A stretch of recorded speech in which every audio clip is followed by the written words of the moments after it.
going to go live. So if you guys could... Wait a minute, let me get my mask on. Okay. Oh, Jesus, give me a minute. Sure, absolutely. But we love to be punctual here at Bird and Beckett. Is that placard still up? No. Is the sound up? Yeah. All right, ladies and gentlemen. We're here at Bird and Beckett tonight for the Tony Seymour's Masked Ball. Yeah?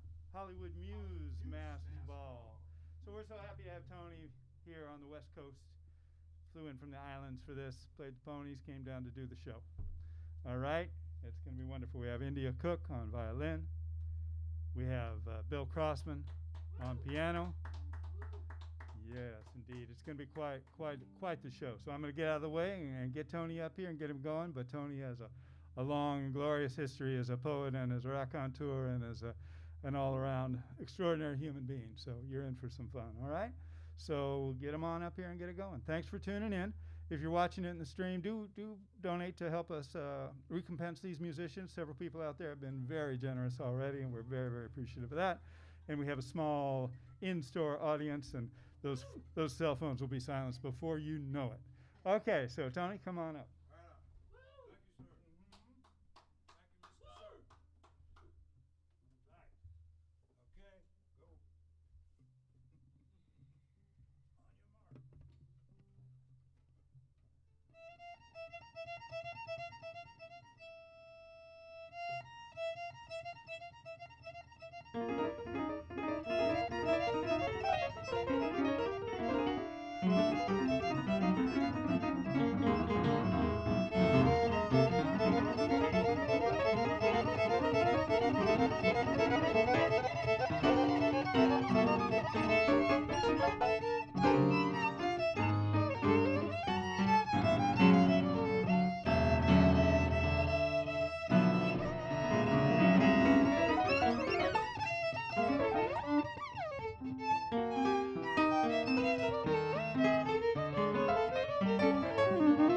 Liquid mercury, mirror in your face.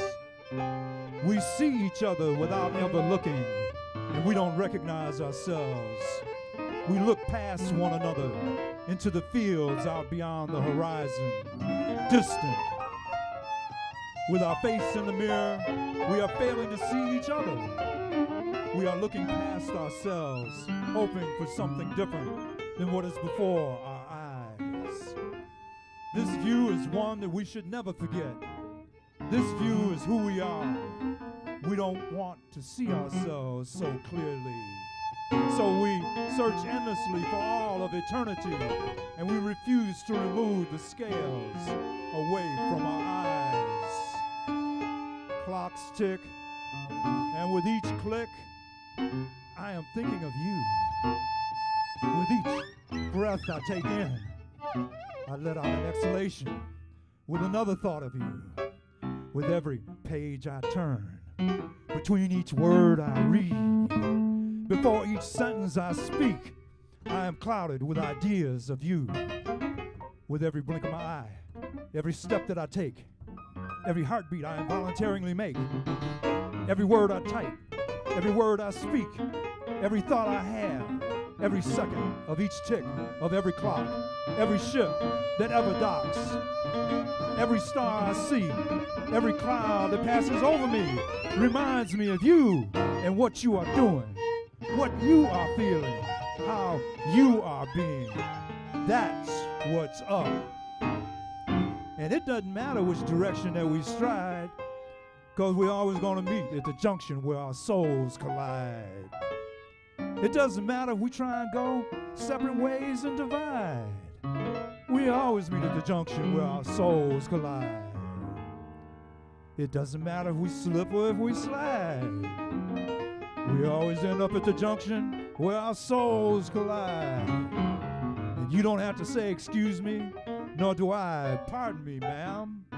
We don't apologize, for all is forgiven in this unavoidable soul collision. We have no more excuse. We both know that this is no kind of ruse. Flipping off our prior abuse, we run head on. No more belief in our division in this unavoidable soul collision. If we were stranded on this island with coconuts as our only source of provision, we could not escape this inevitable soul collision. It doesn't matter which direction that we stride, we always meet at the junction where our souls collide. At the sky blue terrace, off in Paris, high above the promenade, raindrop plate glass windows streaking with the wind. The gladiolas in our garden, thirst-driven, fed by your hand. Our reclusive tenderness applied is our balm, our song, a quiet hymn, murmured in whispered seduction. We bat eyelashes in response, almost a tickle. We smile in silent acceptance. I cradle your head in the nook of my shoulder. My chin lays abreast the top of your hair. We listen, sky blue terrace, off in Paris, high above the promenade, raindrop plate glass windows, streaking with the wind. Hear the wind?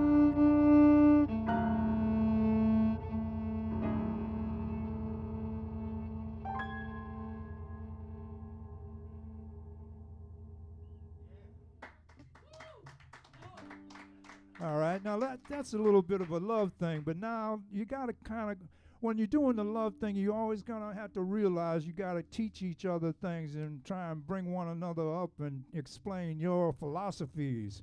So let me tell you about the world and how it got the way it is. Let me exercise your mind from your mind's beliefs.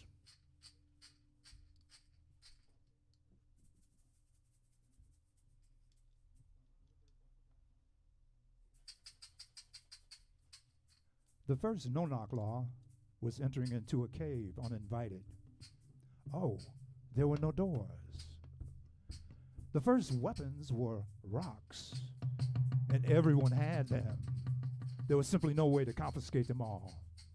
The rocks were too slow until they attached them to a bow, and when that no longer did the trick, they attached them to longer sticks. Let me ask you this question, and along came the Bronze Age. And we turned a new page and found a new way to express our rage. And knights in shining armor, festooned with the king's rank and honor, deflected our swords with just one glance, devolved into a bulletproof vest, placed upon the decorated chest of our SWAT squads. And this is what they mean when they say, the more things change, the more they stay the same. Popcorn Planet. Skirmishes popping up everywhere. Snap, crackle, pop planet posing as a civilization. Popcorn Planet, despots, doom, retarded rhetoric. Guarantees we remain just a snap, crackle, pop planet posing as a civilization. Popcorn Planet, prolonged doom to fail. No well thought out plans as the problems they all tackle are beyond their intellectual capacity to understand. And after centuries of political debate, they can't seem to reach political solutions. Guarantees that we still remain just a snap, crackle, pop planet posing as a civilization. Popcorn Planet, skirmishes popping up everywhere. Every enclave, every crevice. Intra-human fighting, all affiliations simultaneously.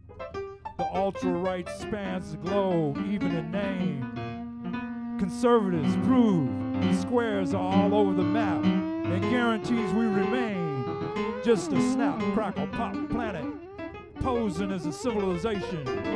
Popcorn Planet, all denominations cannot reach a consensus after centuries of religious debate, and we continue to be just a snap, crackle, pop planet posing as a civilization.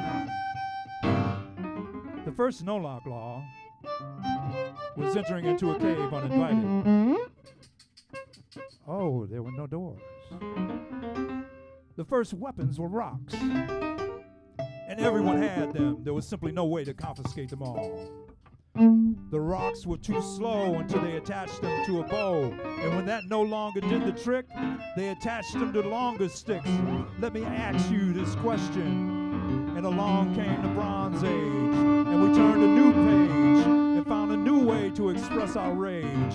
And knights in shining armor, festooned with the king's rank and honor, deflected our swords with just one glance, devolved into a bulletproof vest, placed upon the decorated chest of our SWAT squads. And this is what they mean when they say, the more things change, the more they stay the same.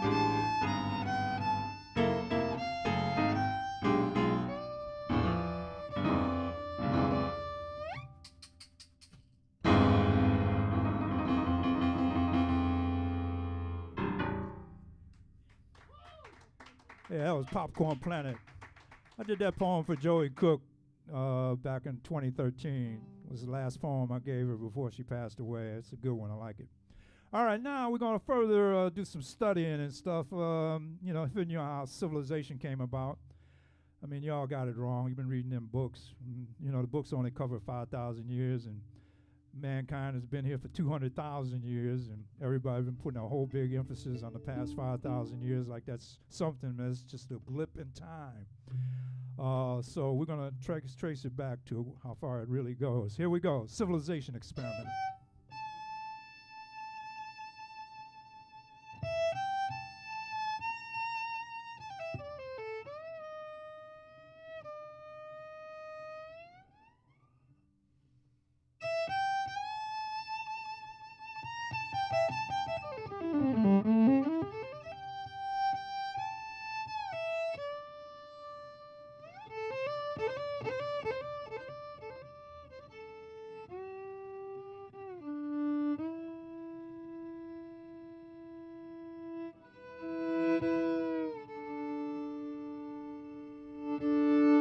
This phantasmagorical experiment of civilization descended legions of eons ago from pastoral herds, devoid of centralized structure, grazing land to grazing land, small, lightly banded enclaves, pre-fire nomads. This evolutionary step up from hunter-gatherers who were spot on the spot, taking whatever they got and leaving it at that. This evolution has been our bane. We cleaved ourselves from day one, and now we act like the delusions of childhood in which we think the world should be at peace. We all think we will be the one to make the world a better place that is devoid of war and hate. We hold fast to these ideals of an ideal world and devote our lives to changing the planet for the better good. But once we stepped outside what we had been designed, once we stepped outside the original design, civilization lost all of its peace of mind. Perhaps the belief systems we have formulated, be it in church and or state, have a fundamental conceptual flaw from their inception. Perhaps it is the church and the state itself that are devoid of any foundation whatsoever and are taking us past our design phase through our self-created methodologies of control of thought, mind, and body. These fundamental foundations were at first questioned by Nietzsche with his mentioning of the herd mentality, with his mentioning of perhaps it was just touches of the edge of the issue, like a comet grazing the Earth's atmosphere. Perhaps we took it upon ourselves to create a better world, but we entirely blew it centuries ago, eons ago.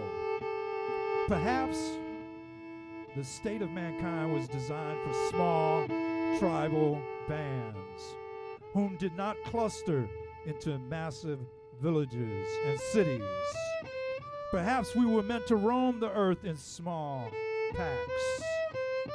Perhaps Edgar Allan Poe is right that democracy is a failed governmental structure with too much emphasis on equality for all, with so many divergent viewpoints forced to come into agreement, which never seems to coalesce. Now, I don't think there's a fix to all this mess that we've created in civilization. Now, Think about it. War is a recent concept in civilization. It only really started 10,000 years ago on a mass scale, and that is around the time that civilizations arose. Maybe they are not all that civil. Maybe we are designed not to live clustered in cities. Maybe we are not designed to think as a group. Maybe fight or flight is a built-in response only for individuals within themselves, and maybe, just maybe, never designed for mass action of the herd. Had we forged the great landmass we call Earth, would not have strains at focal points, which are our modern cities. Our technological development might not have been necessary to get us from city to city, to get goods from country to city. Our population boom would have conserved itself.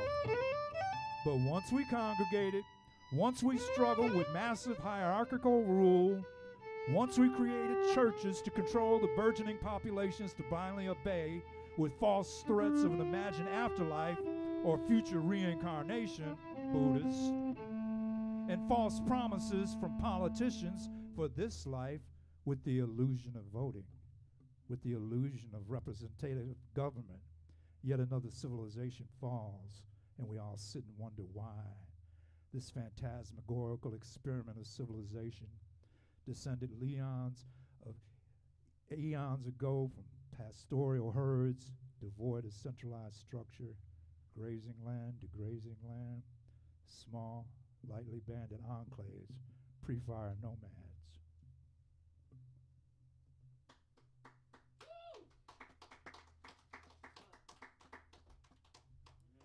So just in case you were wondering, now here's something. This is a good one.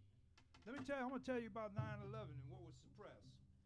I'm gonna read an article. This is a true article that appeared. 9/11 happened on 9/12. The Washington Post made this report, and this report vanished entirely after this one time. But check this. This is gonna blow your mind. Saeed al-Maghadi and Ahmed al-Ghadi lived in a housing facility for foreign military trainees at Pensacola Naval Air Force Station in Florida, unquote. If it's utterly true that the Twin Tower pilots, quote, Mohammed Atta and Abdulaziz Alumi, appear as graduates of the U.S. International Officers School at Maxwell Air Force Base, Alabama, and the Aerospace Medical School at Brooks Air Force Base in San Antonio, then two things stand to reason. One, the U.S. knew the country that sent these people because they were foreign military trainees from very specific countries. It's in their application to attend these schools. Two, not commercial aviation trained. Three, that's the cover story. Four, that's not the point. Five, that's the wrong emphasis. Six, but rather they were trained right under our noses at our own military training institutions. Seven, not sleeper agents, so much as fully conscious, fully trained, foreign military aviation, SEAL suicide squads who infiltrated America and lived amongst us for years and attended our commercial schools as a diversion just to pass their time. A 7-year American paid vacation before the completion of their assignment. They were not sleeping, they were conscious the whole way. And that's the difference this time. Ground shots, duped again.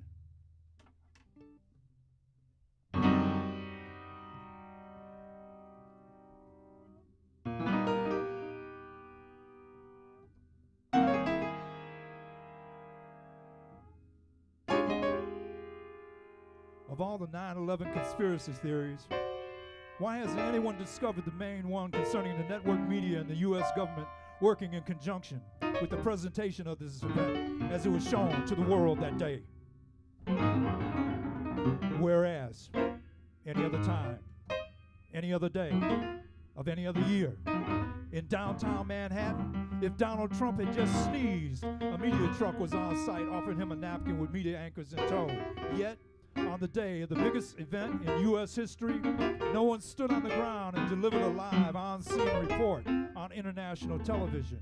However, remember, on 9/11, our only provided view was the one feed from 2 miles away. Remember, on 9/11, our only provided view was that one feed from 2 miles away near the Empire State Building. Please explain why the North Tower that was struck first held all the media transmitters, and why were there 0 ground shots on the air on the day of 9/11, and why? The big why is, why did the day's entire coverage begin with a distance shot of both towers? Who knew in advance to keep and maintain only this image from a distance as our only view? Why was there never a question asked concerning this major fact? Why? Just ask yourselves, why did the nation get your delayed images on the television of the jumpers hitting in the tower's base? Why? And who? And when? And who knew what when? Why? Why do we never question this? Single images of pure propaganda effort of Herculean Marshall McLuhan. Medium is the message, monumental proportion, coupled with Goebbels' paranoid delusions and purposefully unleashed upon an unsuspecting public, inexplicably transfixed upon a deliberately placed illusion, so well orchestrated that even the exhumed corpse of Houdini wonders who done it. And hell, maybe all that talk about Rosie O'Donnell ain't all that crazy. And why? Oh, why did you not?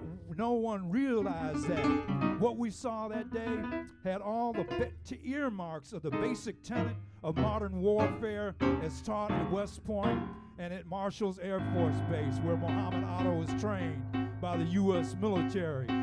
And that lesson is to take out the enemy's communication abilities first, and that the North Tower housed all the transmitter rooms for radio and television across the tri-state area of New York, New Jersey, to Connecticut, as we suddenly connect all the dots. Just this one fact alone.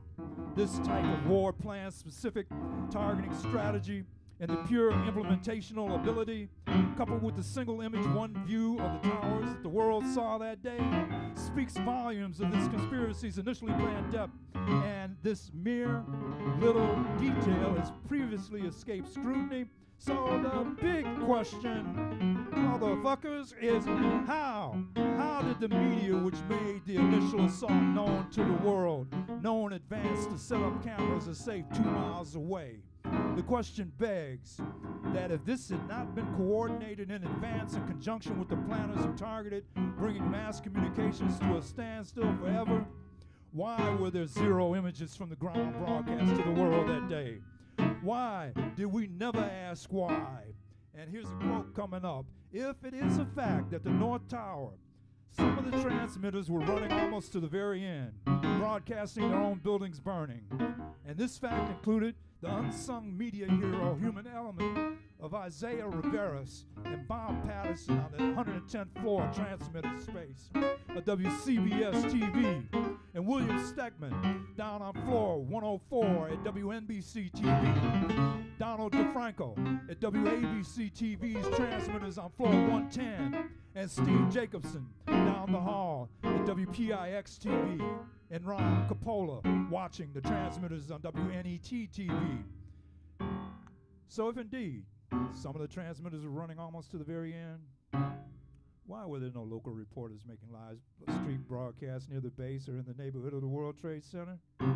Why did we never ask why? All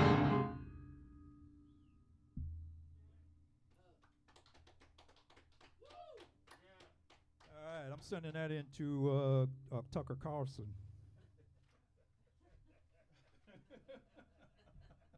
I want to see him read that. All right. Let's go some mass extinctions. Still trying to teach you how the world got this way. No, it's not what you thought. But poets don't see the world the same as everybody else, so that's what I'm up here doing.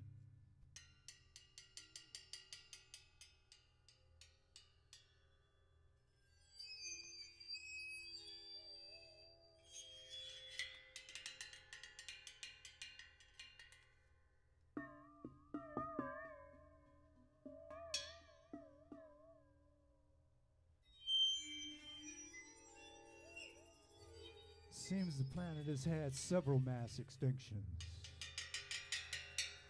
Nothing new about that. It has always come back.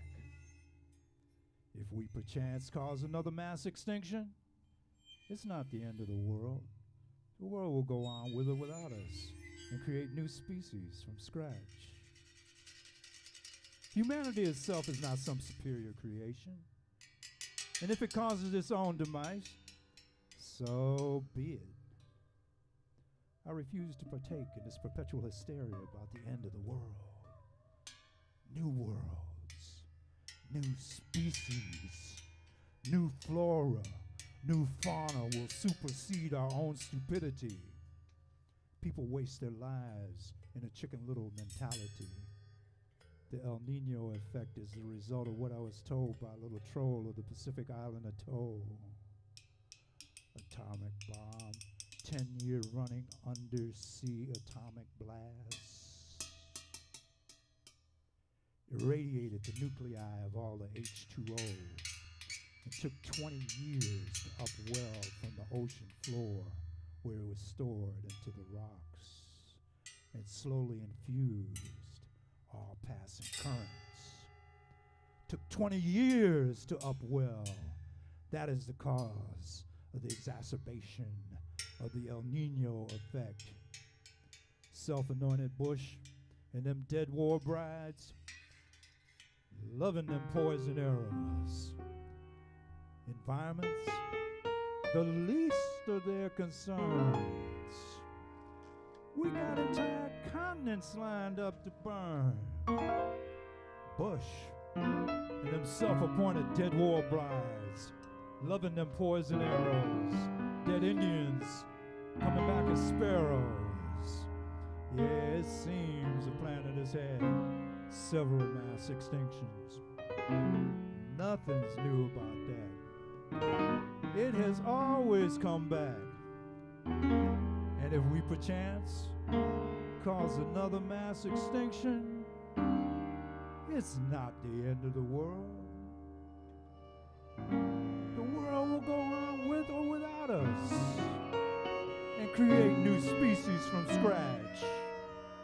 Humanity itself is not some superior creation.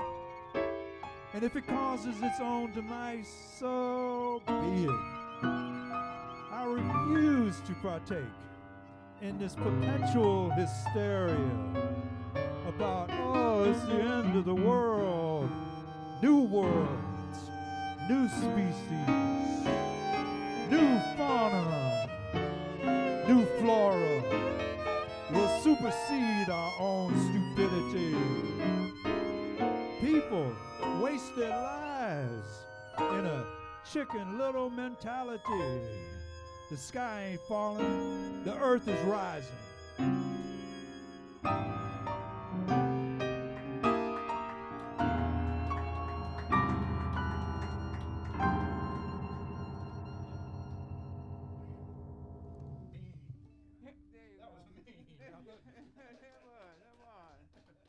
All right, yeah, we're getting some good grooves here. I'm having a ball. You know, they making me read my stuff like it's something for some movie script and shit. I feel like all right, here we go. Now we're gonna do. Oh, you're gonna love this one. This one's great. You're gonna love this. This one goes on and on. I don't shut up. All right, this is when U.S. warships approached. Okay, here we go.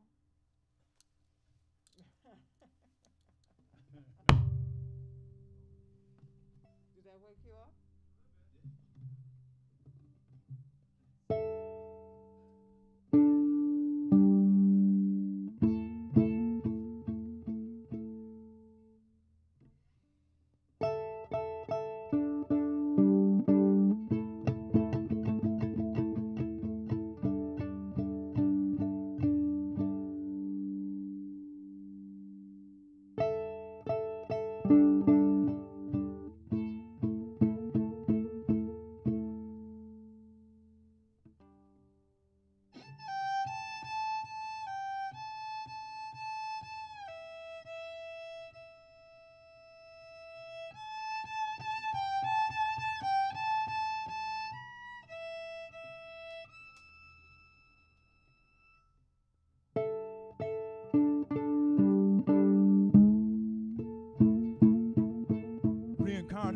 Ethiopian chief. Renegotiate for American wheat. Hire the Tennessee Valley Authority to divert into tributaries Lake Tana in the northeast mountains of Gambar, Lake Abria in the southeast near Sadu.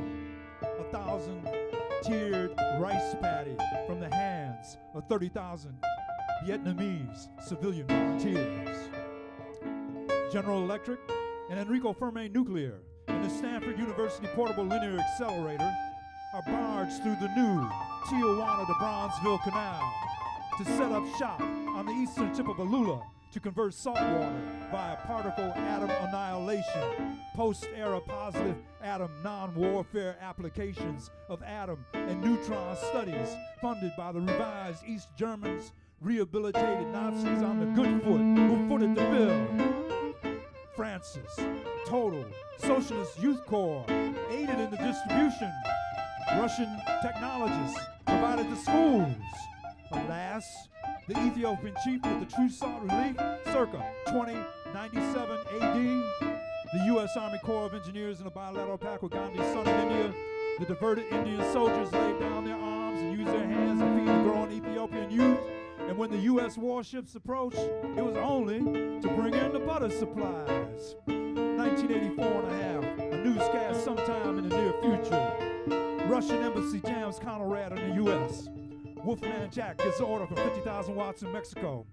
Budapest embassy jams the Voice of America in Eastern Europe. Syrian intelligence landmines the Voice of Tehran.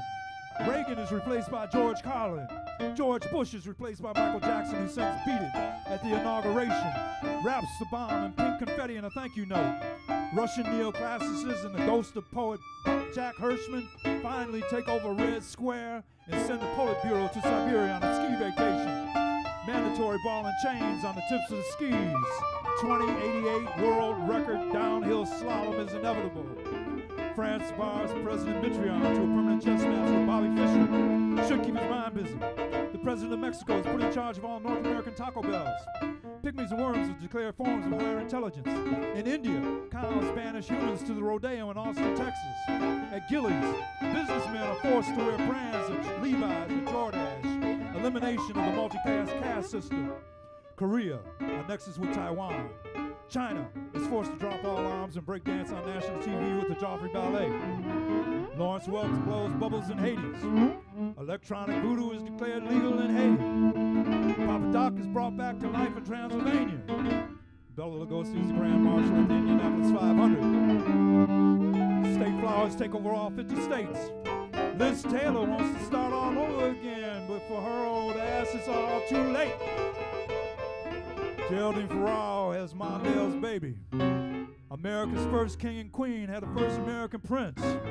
And that prince was awarded a Grammy Award for ripping off Hendrix's Purple Haze for his Purple Rain. Huh. Vanessa Williams stars with Clint Eastwood in Dirty Mary. My girl, America, drops to her knees after Vietnam. Gives Cambodia to the Russians as a token gesture. The CIA and the KGB all shake hands behind closed doors and say, jolly good show. Smokey Robinson dies in a plane crash imitating Otis Redding in his infamous jump off the bridge by the dock of the bay. Colonel Saunders' office opens a fresh fish outlet called Pretty Fishy. McDonald's opens a funeral home called McMorrow. Hitler should have been raised in a kibbutz. Einstein should have been left alone to pursue his damn butterfly chasing hobby.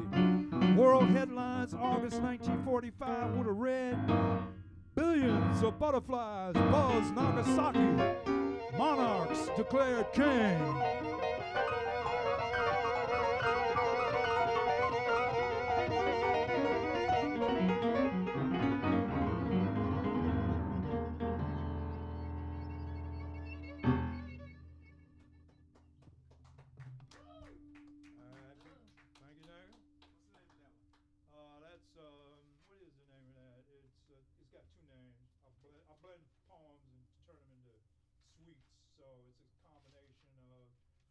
Warships approached in 1984 and a half.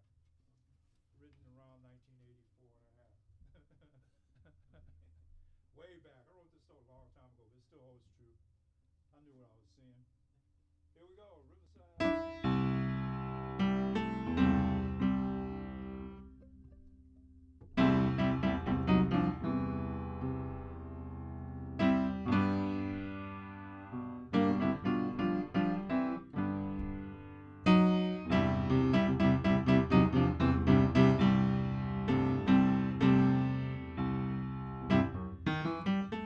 for Joey Cooke and Richie Havens. We are all on a slow marching train, heading slowly into our graves. Caskets await us, or the roaring fires of turning us into tossing dust upon our favorite places. We walk in endless paces, heading to the well. We are all on a slow marching train, heading slowly into our graves. Giving up our self-remorse, we are letting nature take its course as we become the source of material for remorse. A gallant life we all have led, did the best with what we had. All had been given to us at birth, and that wasn't much to begin with. And we all started out naked, bare butt and all. Spent all our time trying to get naked again. We call that releasing our inhibitions. You know, there's dead people all over the place. The Lone Ranger and Tonto's ghosts and repartee up here or there. Dead people are just there. Dead people are the only people who can maintain composure. They are unquestioning. They are mood swing free. They are stable. They are great listeners. They are all literally cool. They are nonviolent. They are peaceful. They are our captive audience. And they are our silent partner. And the only people who can maintain composure. Now, if mediums cannot contact the dead, what makes one think that the dead join some social club where family members who never showed up for Thanksgiving dinner to be together with you will suddenly want to hook up with you in some mythical land called heaven? Ain't no such animal. You don't go and join them. There's not anyone waiting for you. How many generations would be in the extended family? Would you get along with relatives from past centuries? No. You do not join them. It's not like the Mickey Mouse Club in the sky. It's not like a Kiwanis Club saving your eye. And no, this is not a better place. There is no stereo. There are no creature comforts. There is a lack of central heating and air conditioning. There is no plumbing. That's why we have rain. There is no electricity. Doesn't sound like a better place to me. I don't look forward to it. I ain't got no aspiration to join that crowd. But you know what the real deal is? Is that after you die, nothing happens to you after you die. Something happens to everyone that knew you. They get sad.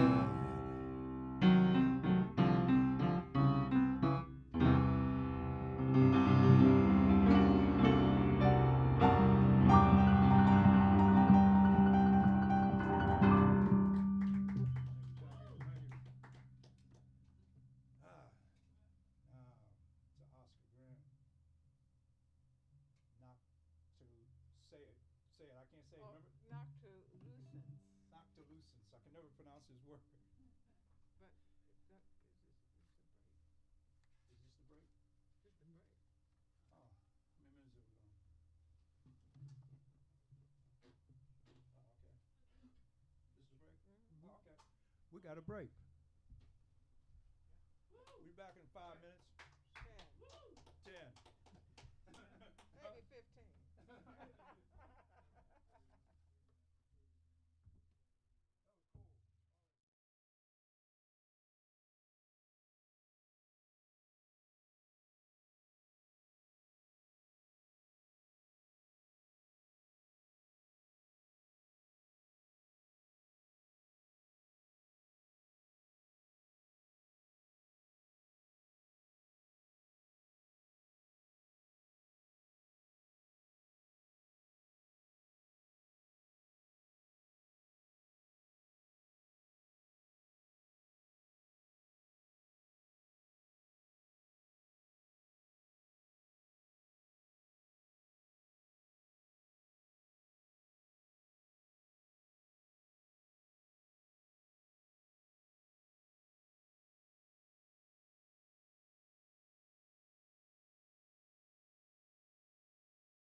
settled yet. Yes, okay, ladies and gentlemen.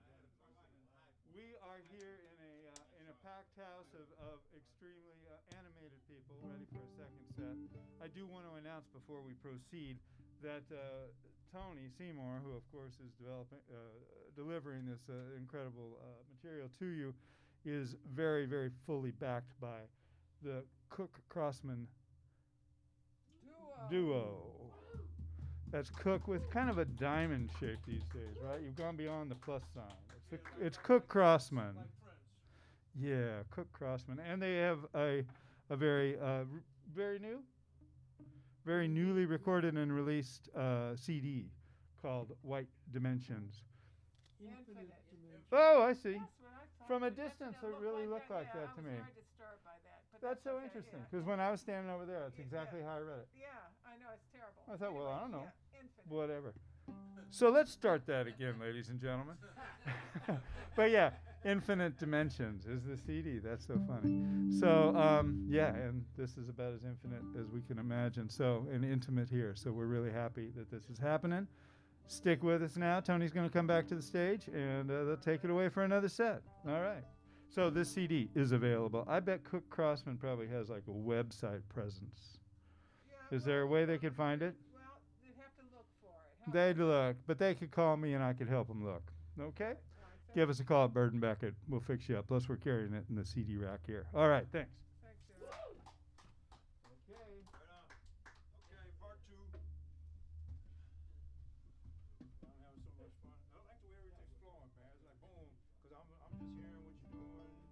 You let me go crazy when I do. Heck, yeah. You know? You're Oh. the man. Not one-on-one. Yeah. Yeah, you're starting. Not one-on-one.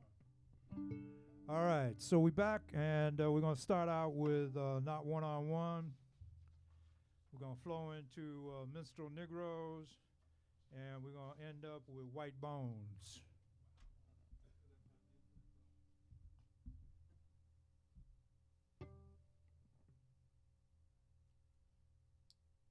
I'll go real slow on this one. 30 seconds in, you guys go.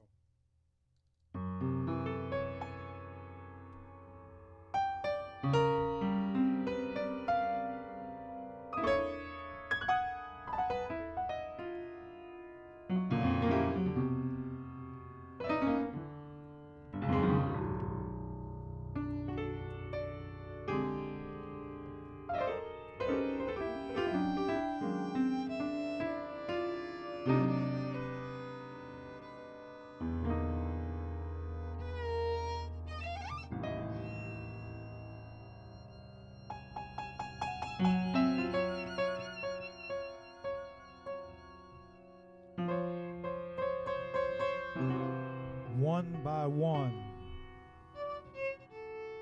they are taking us out, one by one, like the last duck in a carnival shooting gallery, picking off the last one by one, figuring nobody will notice as they pull up the rear of the march and catch the stragglers, the crippled, the weak, not leading the charge.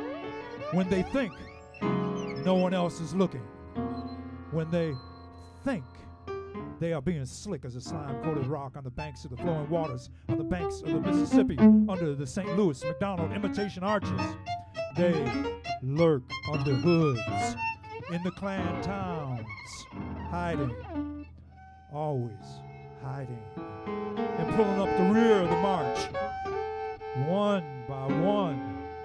Then when you react to this atrocity, they pick you off from the front. They gash you and again send you back to the end of the line.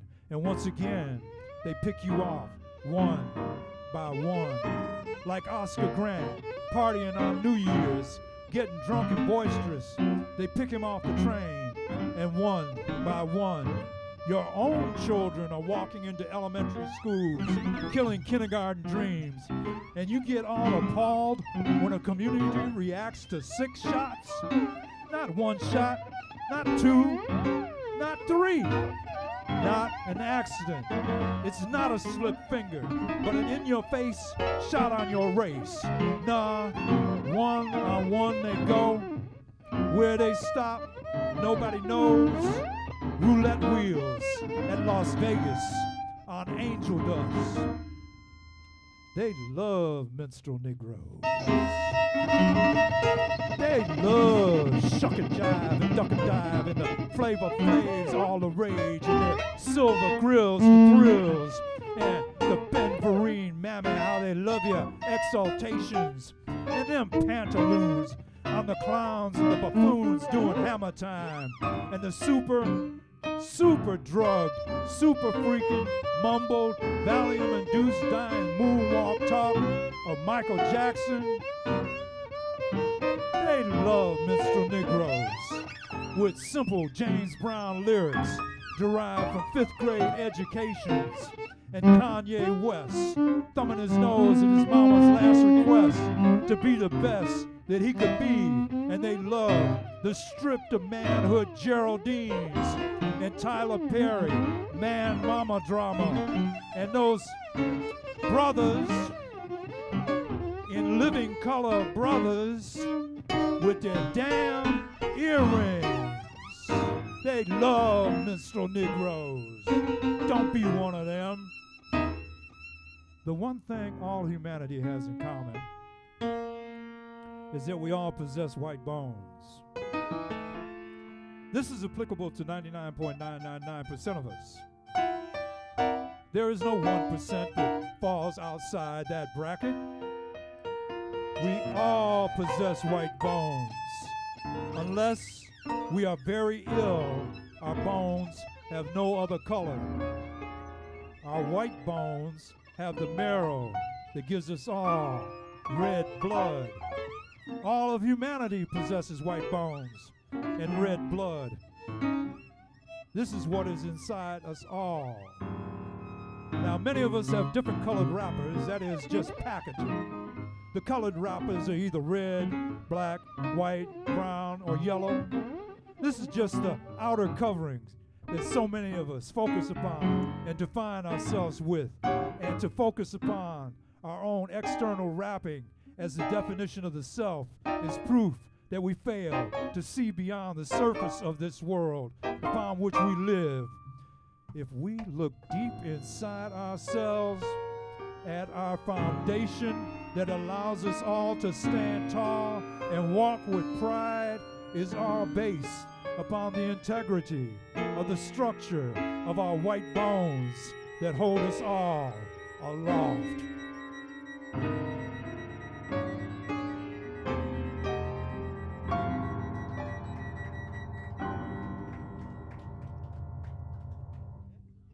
Yeah, it takes it out of the black and white shit and gets into the white bones, man. Nobody really thinks of that. You know, unless you're really sick, got some kind of cancer, your bones are black or something, but everybody got white bones. Coming upon Halloween.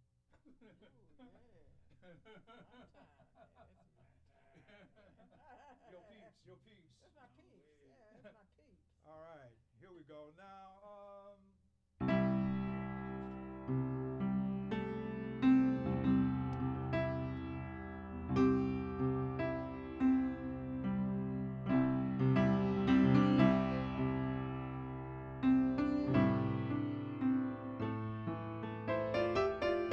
we're all going to be motherless children if the American fatherland has its way, with the catastrophic failure of the two-party system.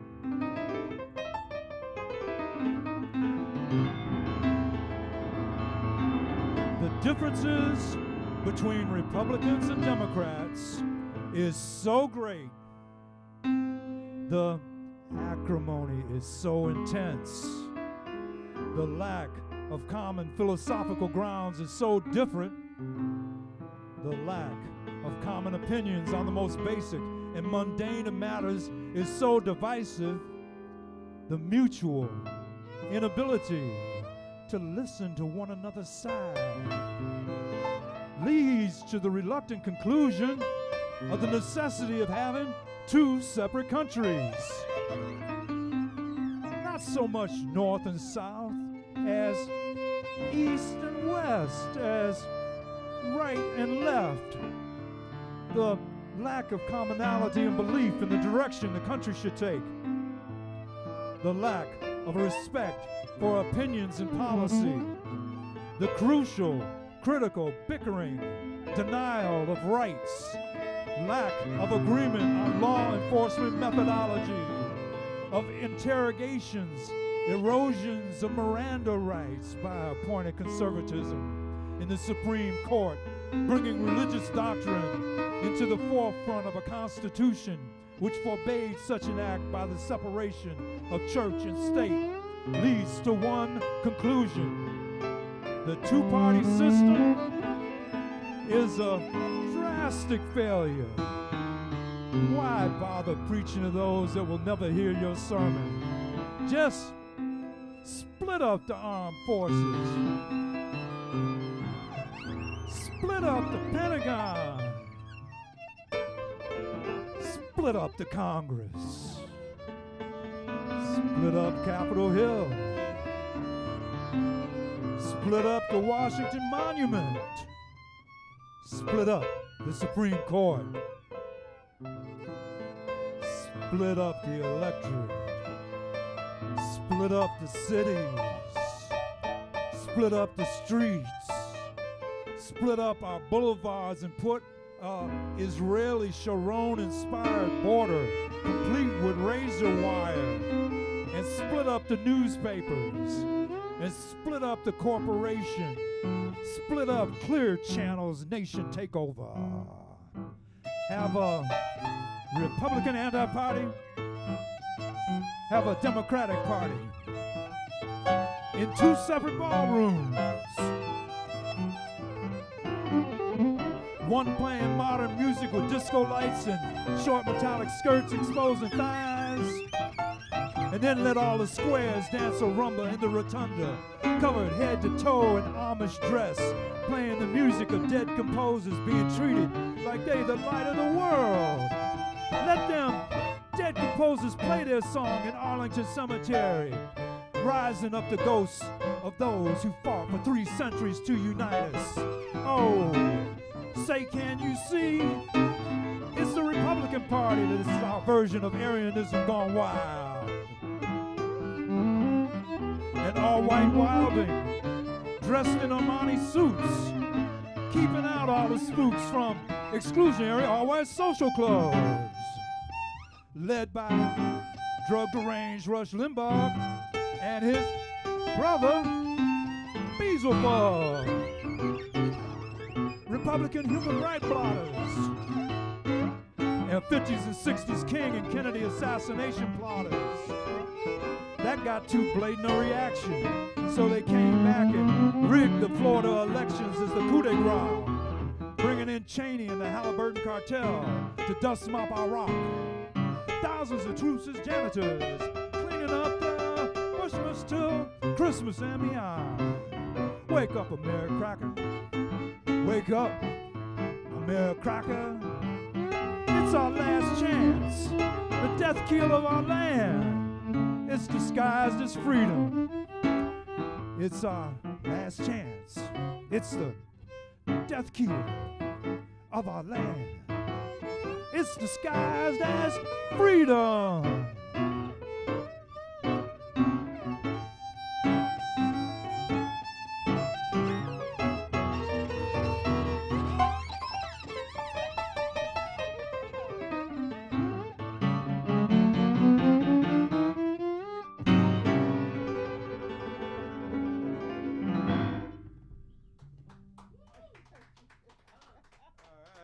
Good old right wing.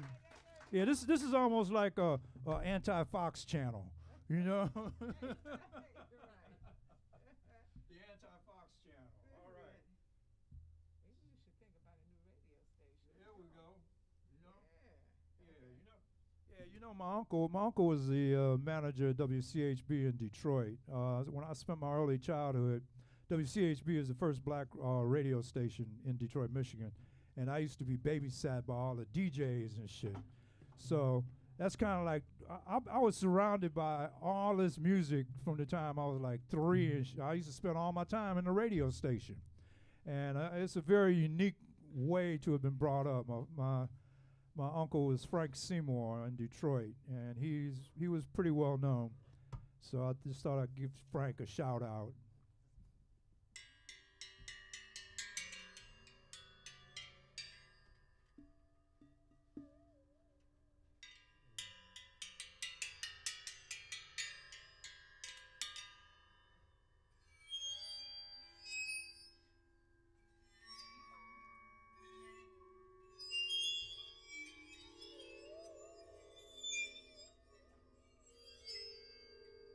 Why can't you simply awaken in the morning and go about your day without having to pray or meditate to make yourself feel better?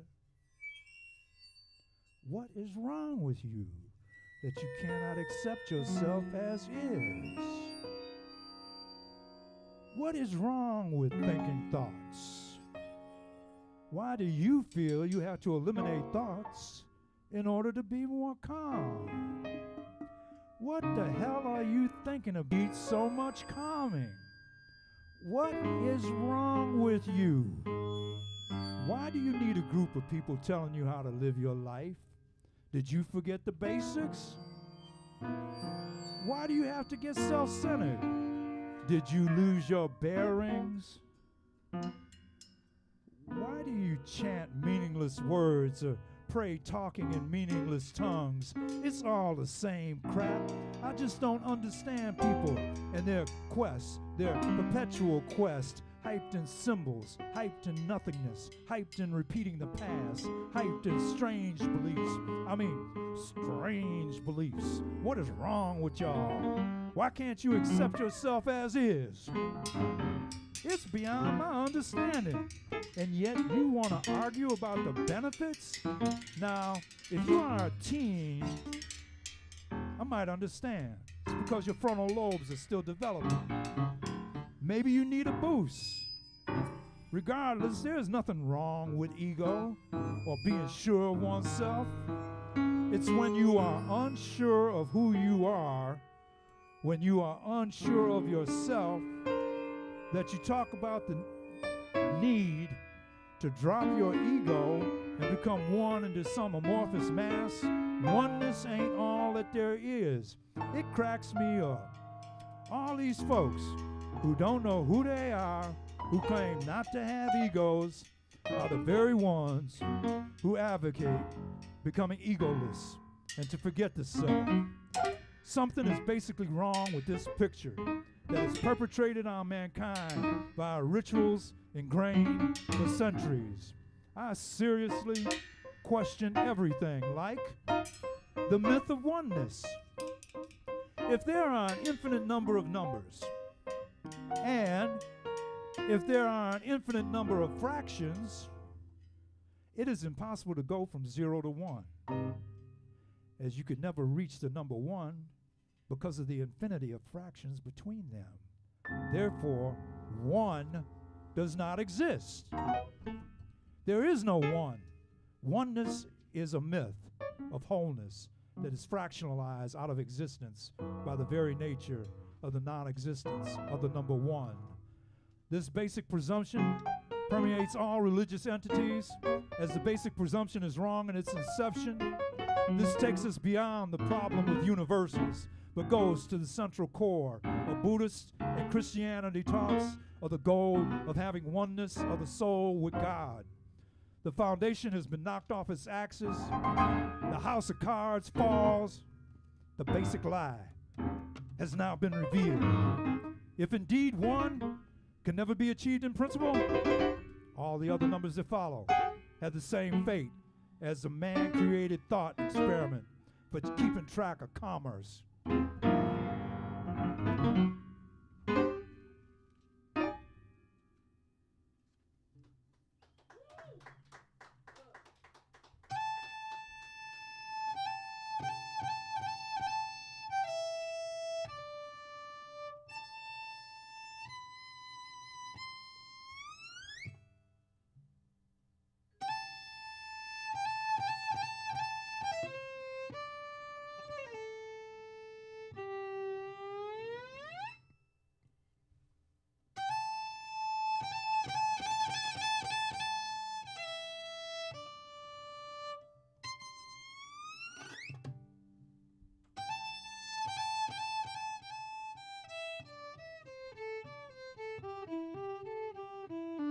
Enlightenment cannot be taught at all.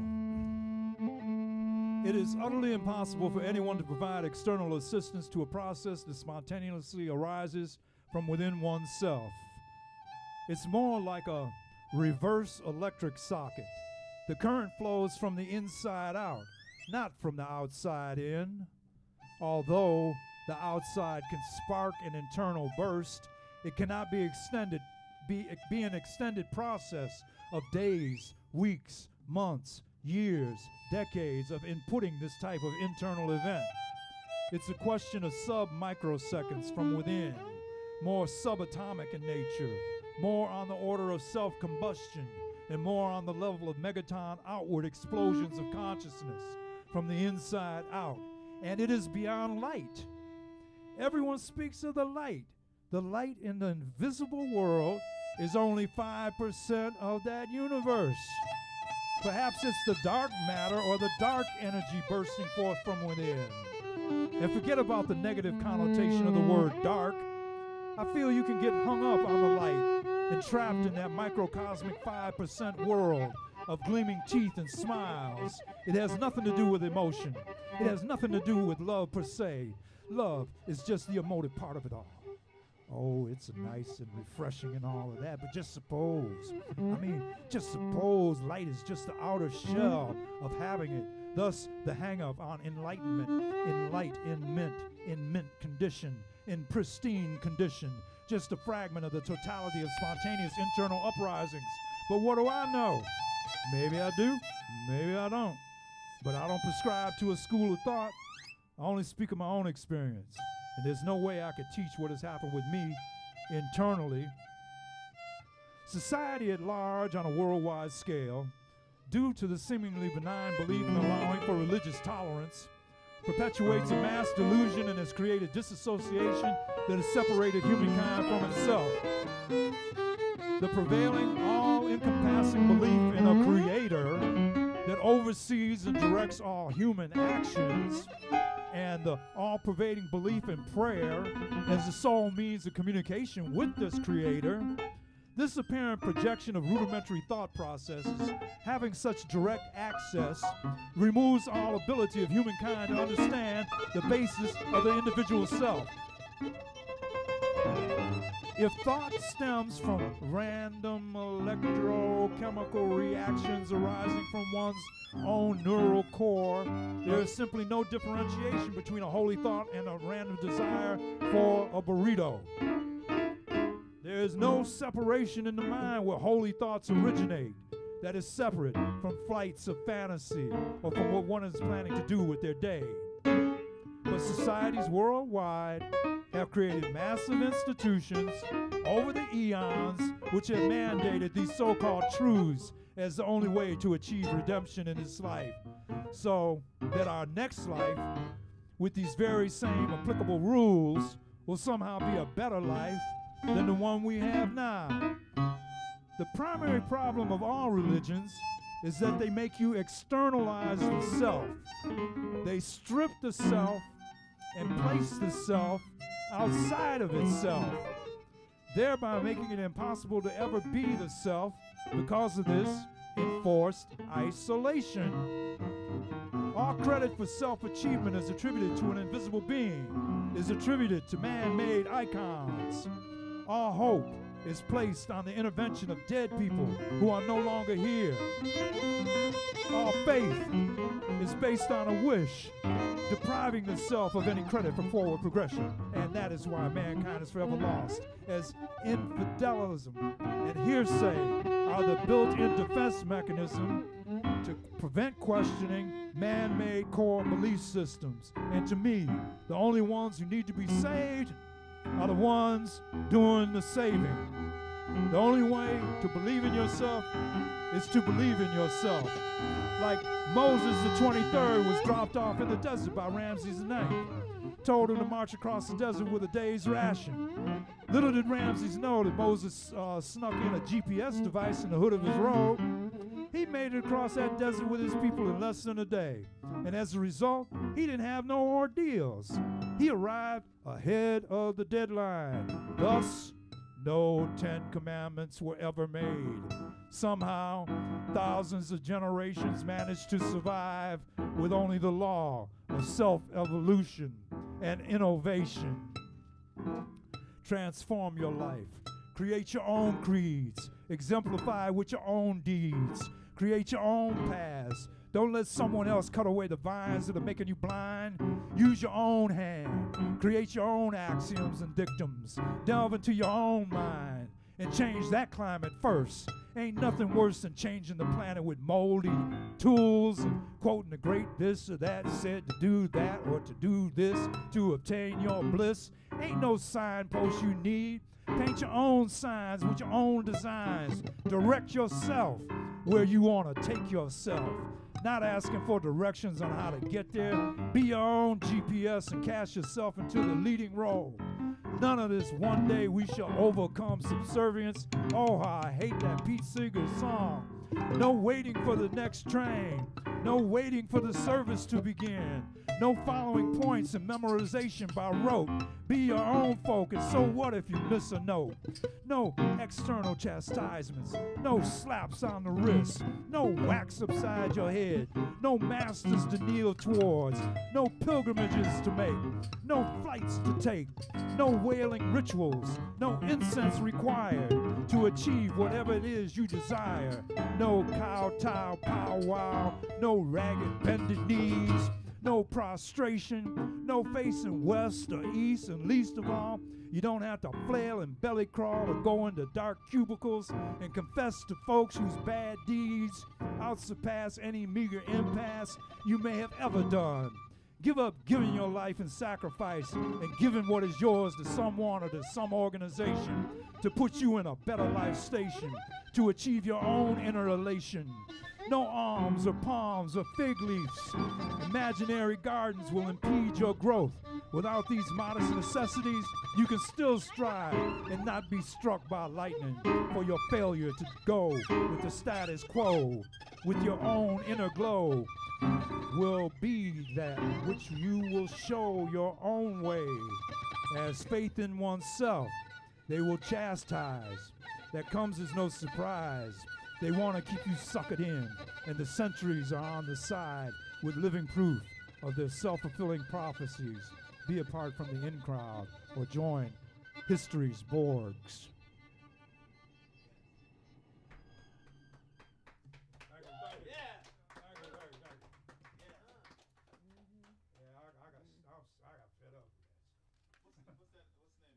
That one's it's strung up of three poems. It's enlightenment can't be taught, goes into societal disassociation, then religion's primary problem, then Moses 2010, then roll your own. It ends up with roll your own. But I segue them all together and make them all like one poem. You know, 'cause I go into the theory. I mean, I'm so simple. I'm so childlike as shit. It's like I'm simple, right? And the way I look at it, I see all the poems as universe, one verse, boom, simple. That's all it is one verse. And then if you're tripping beyond that, you tripping. All right, here we go. Now, gamma ray burst, huh? You got that. Yeah, all right. Now we're gonna go back to the love thing.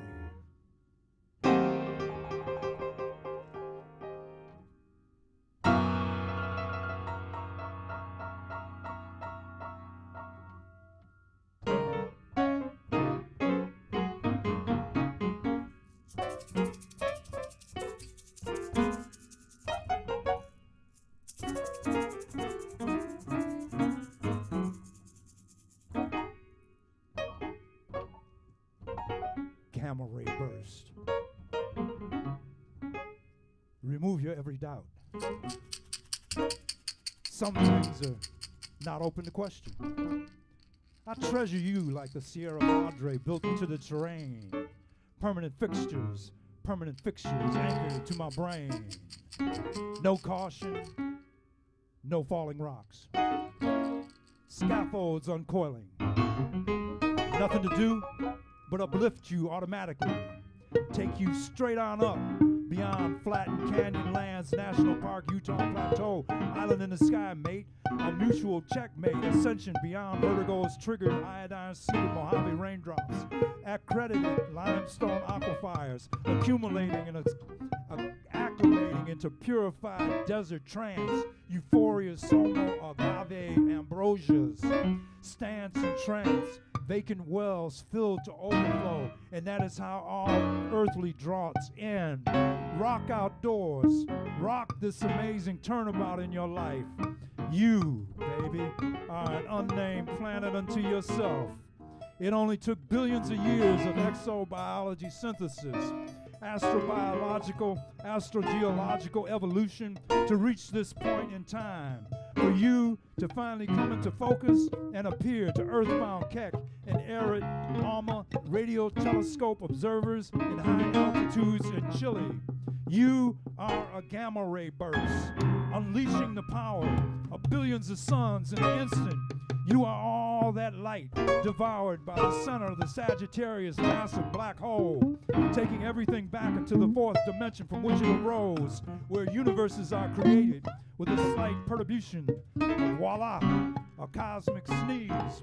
You are pioneer perseverance Martian landscape, revealing all the treasures that have been concealing precious metals that have been driven man's rarity quest since 1500s. Pizarro's rude, parochial, deceptive, ignoble, villainous intent, inquisitional, deceitful raids on the Incas' ingot gold, back when time was immemorial.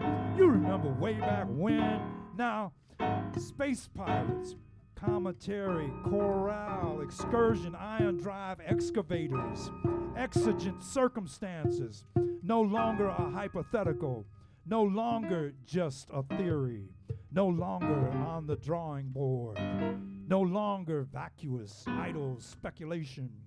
All is now achievable because you are my reigning supreme inner space queen, fulfilling my dream, weather stripping all my broken seams. Our deal is sealed, and you give to your praise in whichever way that suits yourself, and I will only try and fill in the gaps with no subtle raps. Your body becomes my playground. Flashback to your childhood, propelling you higher, higher with each gentle push on the swing, like that puppy love first ever roller coaster ride. Here comes that second turn. Just hold your arms over your head in anticipation. Patience and understanding is all that we have within our grasp.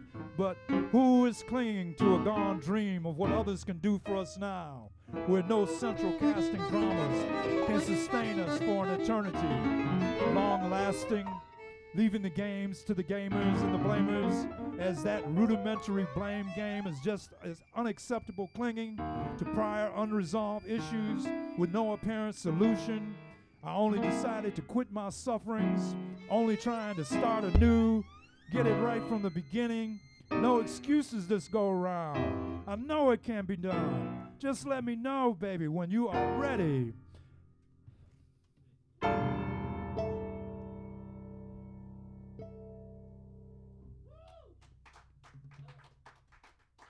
Now we're going to wrap it up with Ever Love. This goes out to my girl Yvonne. Since 1989, she's put up with this crazy-ass poet.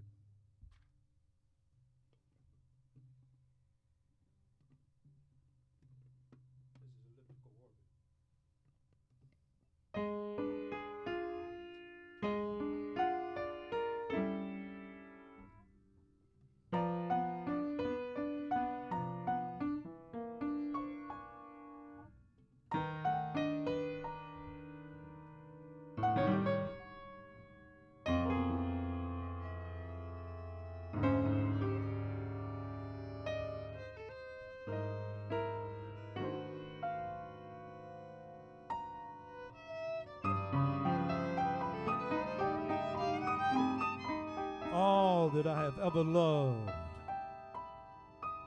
from morning silence, crept before dew, before sunrise destroys, the meteor shower intrepid display. All that I have known and grown with, always joined in battle. All that I have come home to in Crescent, California sunsets. The rare thunderstorm. You are all that I have ever loved. She sleeps away next to me, about to become only a memory. I cry the poet's tear to no avail. I miss you already, baby, and you are still here.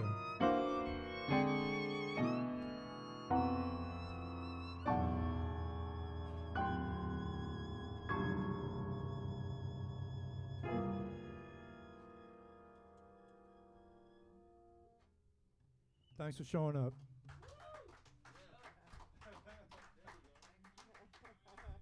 Tony Seymour! That's who that is! Bill Crossman, piano. India Cooke on violin, Hey! screaming through her mask. Water phone. Water phone. That water phone is something else, man. I love that thing, man. That thing just makes some of the best sounds on earth. All right, let's hear it for the fine musical backing of Cooke+Crossman. Unbelievable. Okay, Tony. Thank you for the beautiful show. All right, Tony Seymour. Thank you all for coming out.